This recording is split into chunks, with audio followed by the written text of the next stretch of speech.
Welcome to another episode of Off Leash, and I am joined here today by Laurie McCauley. Hey, how's it going, Molly? So good. You guys have no idea the strenuous, I guess, effort that it took to get this podcast rolling because apparently we don't have power anywhere here. Yeah, they literally have electrical outlets with no power going to it. It's crazy. It was so bad. We set up this whole podcast and then we were like, just kidding, we can't do it. And then we found an electrical outlet. So here we are. And Laurie has some amazing things that she's done in her career that she's going to tell you about. I've had a wild ride. Such a wild ride. So let's get into like the big thing that I want to talk about. The dog underwater treadmill. Yeah. You invented this? I did. I shouldn't say I invented it. I had the first one. Okay, so tell me about that. So I knew that we needed another way to decrease pain and increase strength in dogs. Okay. And I researched what are they doing in humans? What are they doing in horses? And 20 years before I had the first underwater treadmill, I saw that they started doing it in horses. And the reason is that the horses would get injured, right? And when you have a multi-million-dollar racehorse, you do everything you can to help them. So it's expensive. Yes. So they would stall rest them, but then they lost all their muscle and they wouldn't race again. Okay. So then they said, well, swim them. And they would swim and they would keep their muscle. Yeah. But because they had no weight bearing, the muscle was strong and the bone wasn't. Okay. So literally they would do really well and then they would break a leg. Okay. So they're like, how do we fix this? And they started doing an underwater treadmill for horses. Okay. And like 10 years later, they said, this is working really well with horses. Let's do it with humans. Okay. So they started doing it with humans and they would put them in little belts and straps and they would walk on the underwater treadmill. And I saw that and I'm like, I want to do that for dogs. Yeah. I want to do that for dogs. So obviously there was no companies doing it. Yeah. So I literally took a human underwater treadmill and took a jet ski crank. Yeah. And built I had a pool company come in and it was 10-inch thick cement. And I called the Brookfield Zoo and found out what kind of glass they used. So we had half underground, half above ground. So it was 4.5 feet deep, but only 28 inches high. Okay. We had a home security system. So we had a camera hooked up that would go through the glass and see what the dog was doing underwater. Mm-hmm. And then I had a TV monitor hanging from the ceiling. So I could be working with the dog and watching what their feet were doing up ahead and help the dog, whether they were neurological and they couldn't walk and we got them walking again, whether they were athletes and they were injured and we got them stronger again, whether they were obese and we got them to a healthy weight again. It was amazing. Wow. That is incredible. Yes. So just from a question from my side, how is this different than letting a dog swim? Very different because the swimming, they don't have any weight bearing. Oh. So the bones weaken. It's the pressure that causes the bone to say, hey, let's put down more calcium and phosphorus and keep it strong. I never thought about it like that. Mm-hmm. That makes so much sense. Yeah. Okay. And you specialize kind of like in dog therapy or rehabilitation. Okay. Yep. So what made you get into this? I was, do I dare say, bored with veterinary medicine. It's like another cat with diarrhea, another vomiting dog. You're like, give me something new. Spay and neuter, a vaccine. I was done. Yeah. And I fell down the stairs at 3:00 in the morning, putting my dogs out in the dark. Oh, right? no. Because that's what you do. Yep. And I went to my chiropractor and said, I really hurt my back. And they said, I can't fix you. And so he sent me to a surgeon who sent me to a physical therapist. And it was like a light bulb going off in my head. It was, oh my God, you can like get rid of the pain and then strengthen them so they don't get hurt again. I can do this with Fluffy and this with Nico and this with Molly. And it was just amazing. And I thought, okay, you know what? I just had a 6-month-old son. Yeah. I'm going to work 3 days a week, 6 hours a day. I'm going to ride my bike during lunch. This is going to be great. I left general practice and it mushroomed. So literally within 2 years, I was hiring other doctors. I had a full staff. Huge demand for it. Yes. And at the time when you started, was there any other people really doing this? There was one physical therapist in Colorado who was working at Alameda East. So if you remember the TV show Emergency Vets. Yes. I went and spent 2 months. I did research there with, oh my gosh, with the doctors there. It was great. And then that physical therapist left, and they brought a new one in, but they were just starting, so they didn't know much.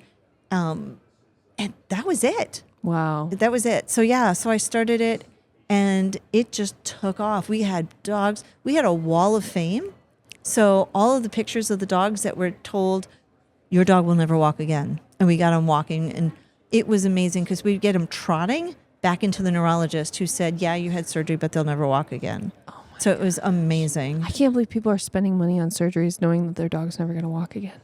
Well, That's a you know lot what? of a commitment. Well, it's a matter of you have a 5%, a 10%, a 20% chance. And then 3 weeks later, they're like, oh, nope, he's not walking. He's not going to walk again. And we're like, yeah, we had a 78% chance of getting them walking again. Wow. Which was and this really was good. before or after the water treadmill? This was after. This was after. while. So yeah, we had acupuncture, we had chiropractic, we had laser, we had PEMF. I did the original clinical research for the PEMF devices. Wow. I was one of the first people speaking on laser. It's been That's a wild so cool. ride. Physical therapy or rehabilitation is such an amazing thing to get into just because it makes a world of difference. It is so rewarding. Yeah. I tell people I have the best job in the world. I get to sit on the floor, play with dogs. I make them feel better, and they want to come see me. Yeah. I have clients say, oh my God, he was screaming when we got like 2 miles away, all the way here. And he jumped over my lap to get out the door because he wanted to come see you. I think dogs are so smart in the fact that they know when someone's trying to help them. Yes. Yeah. Yeah. They look at you as like, oh, whenever I go see this lady, she makes me feel so much better. Yeah. Oh. You know what? I have 0 muzzles in my clinic. Yeah. Because I've literally had somebody call me up and say, I did the surgery. I would have to sedate the dog to take the stitches out. Can you please take the stitches out? And I've never had to muzzle the dog because I just take the time to build the rapport and the friendship with the dog so they trust me. Mm-hmm. They know I'm not going to hurt them. All I'm going to do is make them feel better. Yeah. And it works great. And a lot of rehabilitation is listening to the dog. Yes. Anyone who says that dogs don't communicate, They do. they do. They do. You would believe how many dogs I'm like, can I see your toes? And they're pulling back. And I say, I promise I will never cut your nails. I don't have a Dremel or a clipper in the room. And they're like, okay, then you can do it. Yeah. Right? They understand so much more than we give them credit for. They Or do. some people give them credit for. Mm-hmm. That's so funny that you say that because my dog hates her nails done. And like when I touch her feet, she's like, nope, nope. But I have a friend that comes over and whenever he touches her feet, she's like, okay. Oh. So You're never going to do that. can I show you how to help your dog? Yes, please. So give me your hand. So have you ever had your palm or your foot, the sole of your foot rubbed? Yes, feels so good. Yes. You do that to your dog. Right between the pad Yeah. and then the toe pads. Okay. That is a magic spot that helps him totally calm down. So you get them Really? used to that. And they'll be like, okay. Share Yeah. me your secrets. Yes. I want to know more. Yeah. What else? What else can I do to calm my dog? Because she's not anxious, but she's just one of those dogs where it's like, I feel like she can never, like, she's always looking around for stuff. There's so much you can do. So I do acupuncture. Been certified since 98, Where do you live? North Carolina. Damn it. I was going to say I'll drive my dog. If I ever come down to North Carolina, I'll come see you. Okay. That works. So what we call third eye, or in traditional Chinese medicine, yin tang, or the chakra between the eyes, that point and the top of the head both release beta endorphins. So when we stick a needle in, we're releasing beta endorphins. So anybody can take their dog and from right between the eyes and just stroke right on the middle of their head up. They're hitting both of those points. Okay. Releases beta endorphins and they calm down. Same thing with the feet. Rubbing the feet is a calming thing. My dog is so weird. Her 2 points that she really scratched are her armpits and her knees, like her back knees. And she'll stretch her whole leg out. Aww. And I feel like that relaxes her. I don't know if those are pinpoints or not. Well, my first thought when you said that is, cruciate. And then I'm like, wait, you said you have a dachshund. Yeah. Well, I have labs too. Oh, okay. So is Yeah. the knee dog the lab? Yeah. Okay. Every time I so- scratch her knee, she like stretches it out and she's like, ah. So do you know in the general population, the dogs that are going to tear their cruciate is 0.6%. And in Labrador retrievers specifically, it's 4 to 6%. So What? 10 times more. I did not know that. Yes. So when you say that you have a lab who likes their knee scratched, the first thing I would do is say you need to see if there's a fusion or any kind of inflammation in there to prevent a cruciate injury. Okay. Okay. How can I do that? Just So I'd have to Testing. teach veterinarians how to do this. Okay. So literally, if you find, so I don't know if you're, yes, you can Yes. see. Okay. So, and when you bend your knee, Yes. if you were a dog, there's 2 bumps. Yes. The top one is your kneecap or patella. The bottom one is your tibial crest. correct. So your quadriceps come down, they attach to your patella, and then they come down to the tibial crest. Okay. Right there, you feel that bump right there? So Yes. feel it yourself, right? That is, you can call it either your patella tendon, your patella ligament. It has fibers of both. It's the Yes. Yeah. Yep. And if you come on either side, it should be totally concave on both sides. okay. And I If- should feel that on my dog. Yes. Okay. And if it's any motion or any not concave, yeah. there's a fusion or inflammation in that knee. Oh. And it's the inflammation that slowly pop, pop, pop, pop, pop until you get pop and the whole cruciate blows. No way. Serious. Ah. So you can actually prevent it by getting rid of the inflammation. Okay. Can I give you another one? Yes. Because I lecture on cruciate disease, right? Yes. So, okay, hold on. I'm going to get a little bit closer. Yes, please right? do. I'm going to grab your leg. Yep. If you were a dog, Yep. you put your hand on the patella. So you have gentle pressure in, Yes. and then you flex fully Uh-huh. all the way, and then come back up fully all the way. If it's gone from inflammation to now we have damage to the cartilage, Yeah. you're going to feel it as crepitus or grinding on the patella to the femur. Oh. And I teach my clients how to feel that so that they know, oh, shoot, something's going on. We need to make a change, or we're going to lead to cruciate surgery, Yeah. which is now 5 to 7. I was actually just talking to someone. $1,000. Somebody is charging in their neighborhood $10,000 for a cruciate surgery. Jesus. And 50% of those dogs will tear the second one within 2 years. Oh my god. So if we can prevent it, it's huge. My dog just had a coronoid surgery not too long ago, like last year. Mm-hmm. Yeah, that was in a TPLO. Yeah. That's the dog. There's your Yep. cruciate. Mm-hmm. Yep. Is it the other leg? So that's the thing. Maybe I shouldn't say this on the podcast, but I asked him, I was like, could you just peek in the other elbow to make sure that it's not there too? And he was like, because the doctor you and I talked about that we both know, Yeah, he yeah. was the one that recommended if you have it in one elbow, It's a good probably chance. in the other. And I asked this doctor, I was like, could you check her other elbow? And he was like, no. So I wonder. When you have elbow disease, so we were just talking knees, now we're switching to elbows. Mm-hmm. But when you have elbow disease, there's like a 60% chance that if you have it in one side, you have it in the other. Oh, yeah. So I bet she does. So hopefully your dog is in the 40% that doesn't. Hopefully. Yes. Fingers crossed. Yes. Oh my gosh. Yeah. And the other thing I'll tell you about her knees that really concern me, she's a retriever. So, I mean, like, she will retrieve until she dies. Right. And so, whatever she does when she comes back up from the retrieve, her knees will like shake. And I don't know if it's because she's like in pain or she's excited, but I'm like, man, it really looks like her leg muscles are just kind of giving out. Well, have you ever ridden a bike or a horse and you haven't done it in a while and then you're exhausted and your legs shake? Mm-hmm. Could be the same thing. Yeah. So, all right. So you asked me questions. I have to give you answers. Yes, please give me answers. The two number one and two exercises that I would recommend are backwards and sideways, because that works. So your back legs are the muscles of propulsion. Mm-hmm. Your front legs are the muscles of deceleration. Okay. Okay. Yep. So when dogs have trouble because I can't get up, I can't jump, it's all of those muscles. And by having them walk backwards, you're working on the hamstrings, the gluteal muscles, the calf muscles. That's all of the muscles they need to run, jump, get up. Right. And then sideways, you talk about like hip dysplasia and things like that. Mm-hmm. That works on the glutes and the biceps and the adductors and the gracilis and all of the muscles. So by just going backwards and sideways, it works on all of the muscles in the back end and the triceps, which are the major standing muscle for the front leg. So you're literally working on so much for the dog. That's awesome. I love that.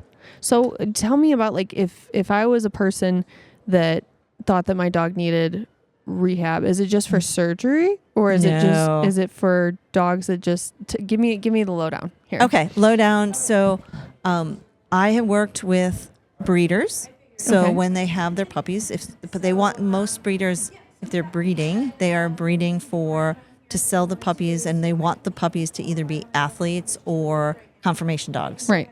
And what we found is if we do like chiropractic or manual therapy when they're 4 weeks and 8 weeks, they're significantly more likely to not be pet dogs, but to be show or working dogs. Right. So from babies to staying healthy, to post-surgery, post-injury, to a paralyzed, to geriatric,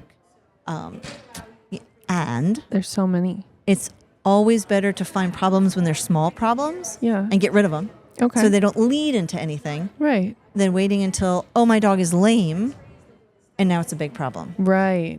Right. So how would people go about finding a rehabilitation facility for their dog or a physical therapy? So there's lots of ways. So you can go through AARV, American Association of Rehab Veterinarians. And those are all reputable, wonderful facility. Okay. Yes. Okay.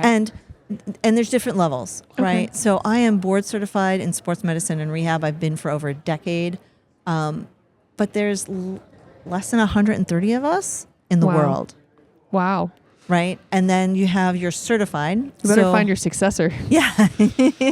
Pass the torch. Yes, we do. Okay, we good. do. And then you have your certified. So you have board certified on top, and then you have certified. So those are the people that have CCRP, CCRT. I know the Healing Oasis has a program. North Carolina, I think it's something like CCAT. Yeah. There's different programs, but you want someone who's certified. Right. Yeah, you don't just want someone that says, I do this, I learned from whatever. You want someone with a title.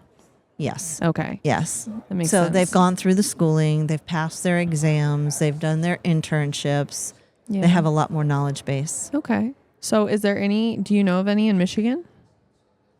Yeah, actually, a good friend of mine, Kim Selby Beach, works it's outside. I flew into Detroit, and Mary, I never say her name right, but I will give you her card. Yes, that would be wonderful. Yeah, What I about would highly recommend them. chiropractic? Do they do Yes. doggy chiropractic? Yes, I've been certified in chiropractic since 2000, and I Really? tell people, everybody, if God gave us one way to heal, we'd all be dead. Right. So he's given us thousands of ways, and every healer has to figure out what works best in their hands. I lectured in Alaska and watched Jeannie Olsen take a dog's head and go, and then pop, pop, pop. And I went, and the dog went, oh my God, thank you. It was amazing to watch. Yeah. It's not something I could do. I've gotten horse chiropractic done before to my horses. Yeah. It's Yeah. scary. The guy puts his hand like over on top of like the horse's pole of his head and goes, and it goes down his head. I'm like, Yes. ugh. So I do can't that. do it. I can't. But I also do Bowen and sacral occipital technique and myofascial release, and I use the tuning fork. Oh I my use gosh. all these different. I am a continual learner. I love that. I love to learn and then teach. Yeah. So every animal's different. Every human's different. So you have to figure out what works for them. Yes. And if the more tools you have in your toolbox, the better chance you have of making the dog have optimum life. Yeah. The thing that I love that you talk about is it's more of like that holistic healing. Yes. It's not like, oh, load the dog up with drugs. And I mean, I think that supplements are important. I know that you talked about you work with Myos. Yes. And we did a podcast with Andrea Librelli. Nice. Yeah. And she's amazing. And the product's amazing. Yes. And I know that you probably get the vet formula. Yeah. So, yep. What You is have it? the Sumatropin?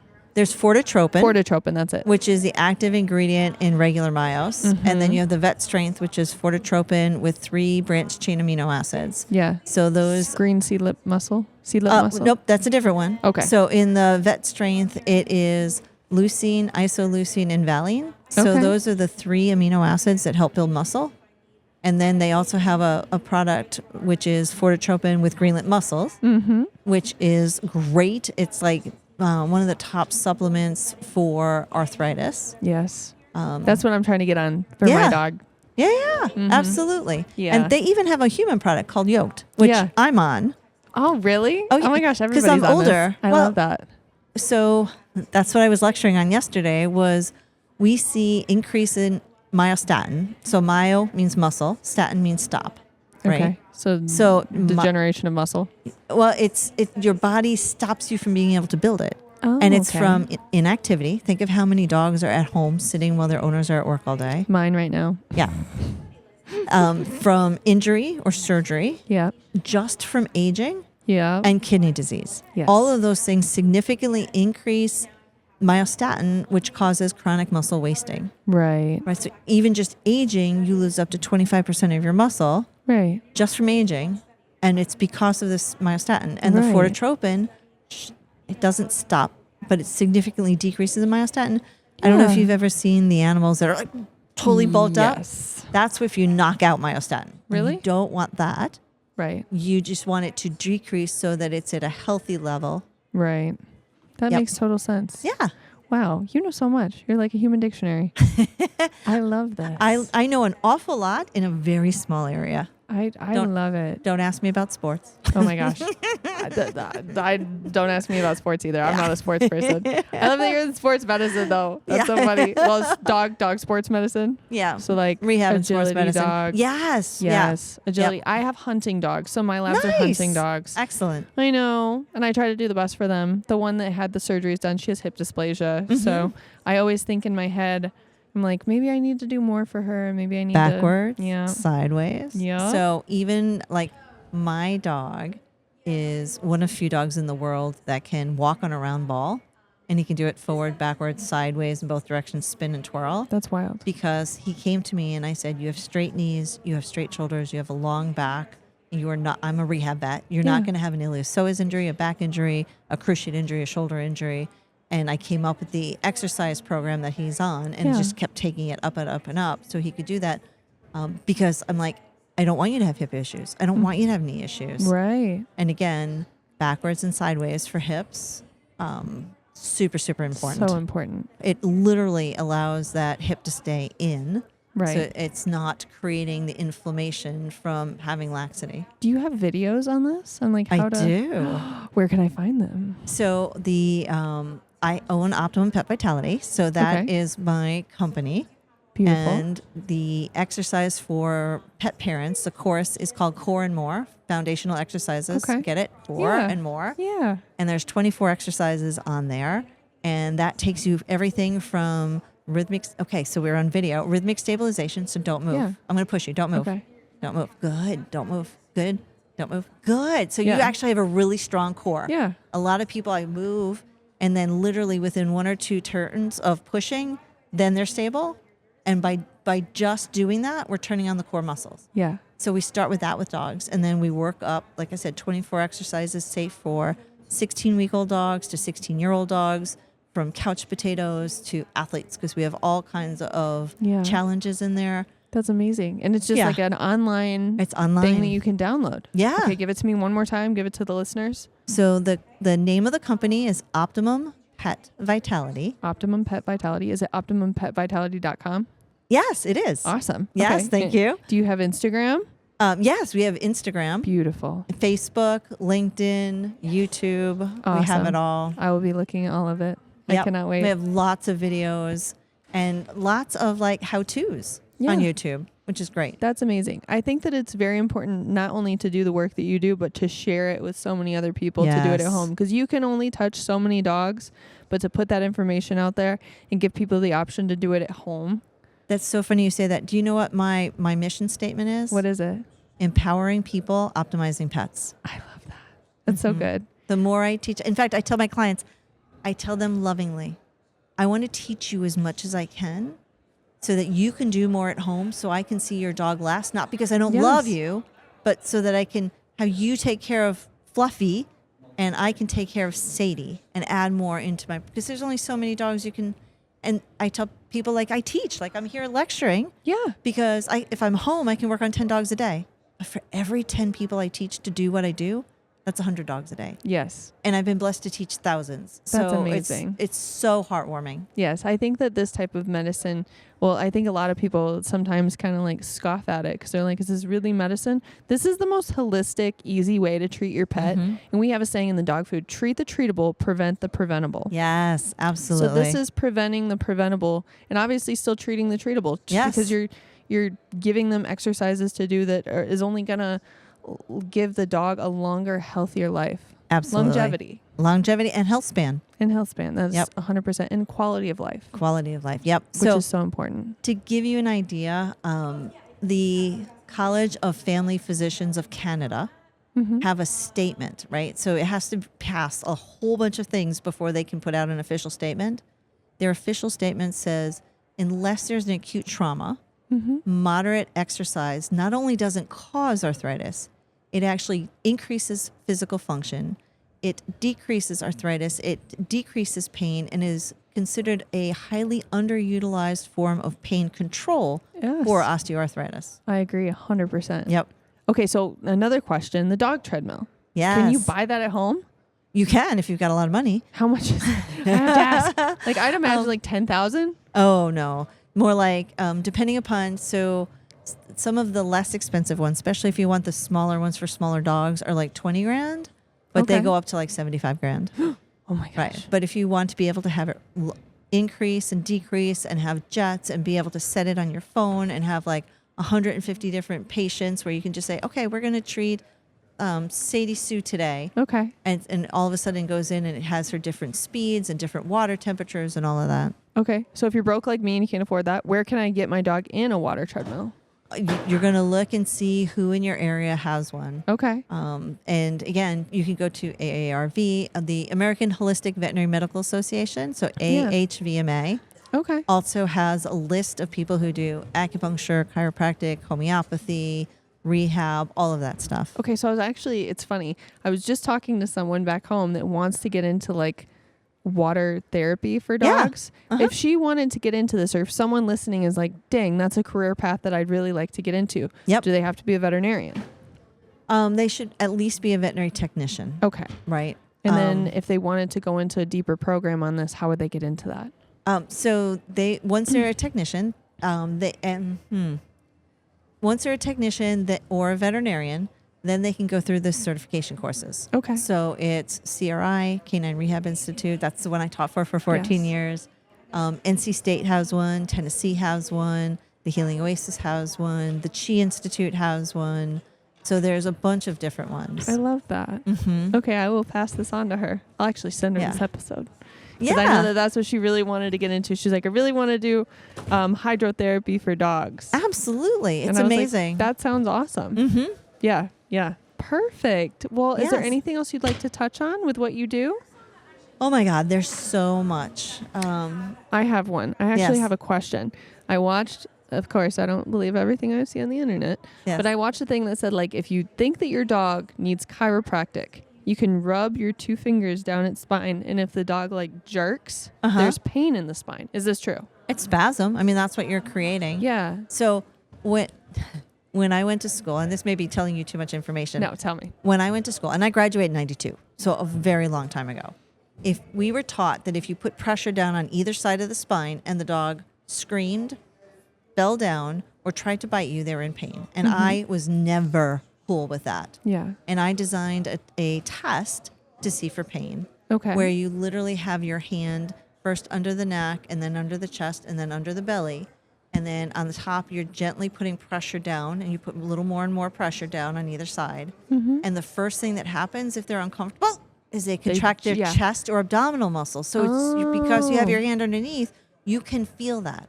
So you never have to hurt them enough that they're going to scream, drop, or try to bite you. Right.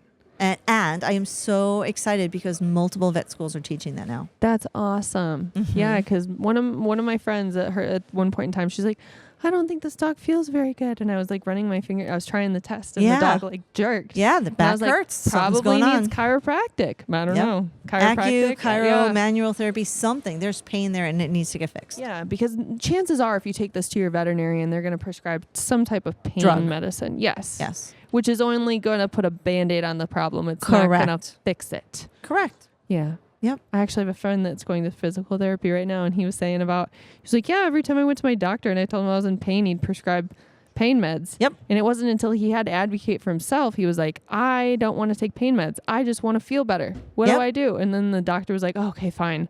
We'll do physical therapy. I'm like, why was that not an option in the first place?